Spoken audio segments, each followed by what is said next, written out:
शोभमान पावनाङ्घ्रि पङ्कजं ज्ञानयज्ञसूत्रमिन्दुशेखरं कृपाकरं नारदादियोगिवृन्दवन्दितं दिगम्बरं काशिकापुराधिनाथ कालभैरवं भजे।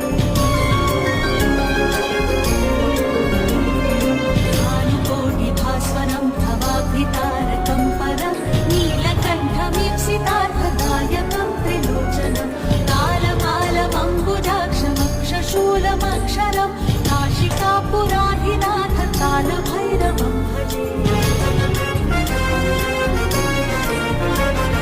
शूलदण्डपाशदण्ड